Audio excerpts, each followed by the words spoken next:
que é que os casais amasiados não podem comungar?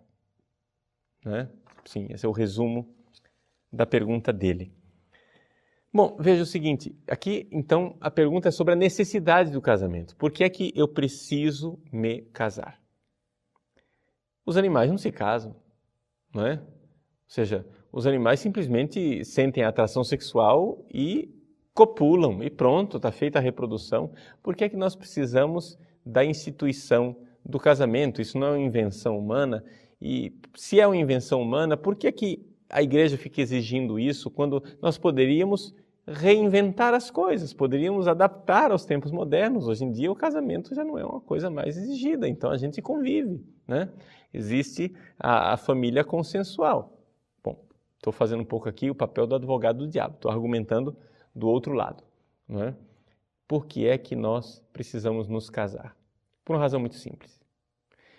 Os animais, eles têm a relação sexual que quiserem, como quiserem, do jeito que quiserem, mas eles têm uma realidade que é o corpo. Nós, seres humanos, nós temos corpo e alma. Ou seja, nenhum animal, quando tem uma relação sexual, depois fica em crise por causa do significado insatisfatório daquela relação. Não é? Nenhum animal, depois que tem uma relação sexual, fica querendo discutir a relação. Por quê? Porque os animais não têm alma.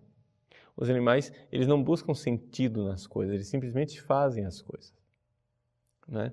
O ser humano não. O ser humano, ele busca um sentido. A coisa tem que atender a um significado mais elevado do que o simples acoplar-se a uma outra pessoa.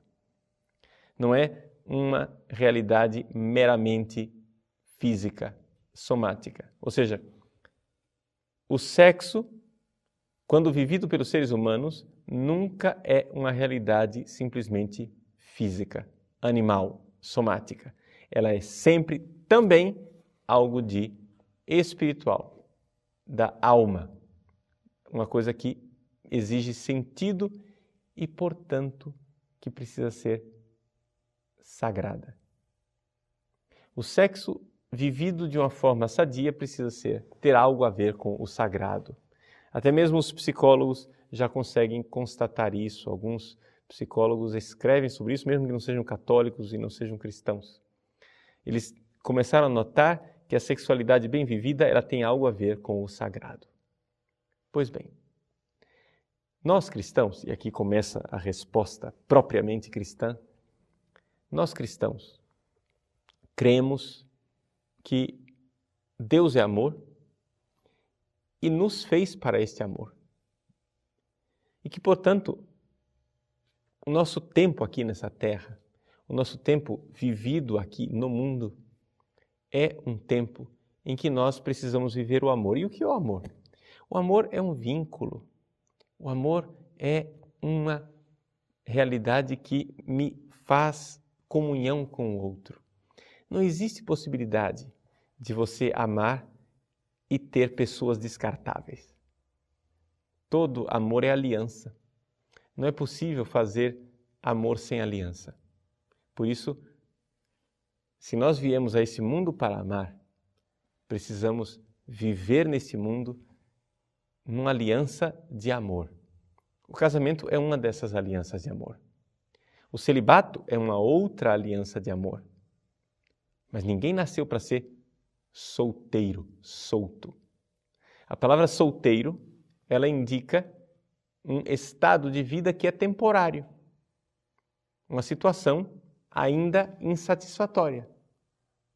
Não é? Ninguém diz, qual é a sua vocação? A minha vocação é ser solteiro. Não.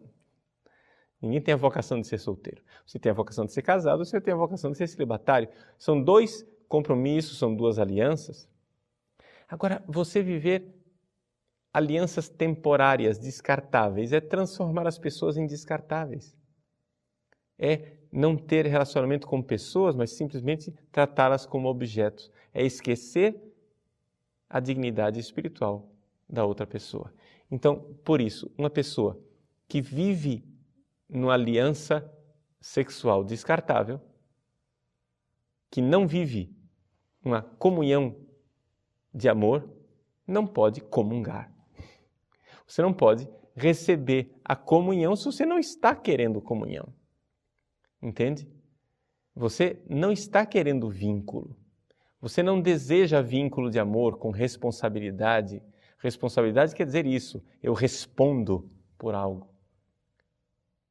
Então, por isso, você não pode comungar, porque não comunga quem não está em comunhão. Espero ter respondido sua pergunta. Deus abençoe você.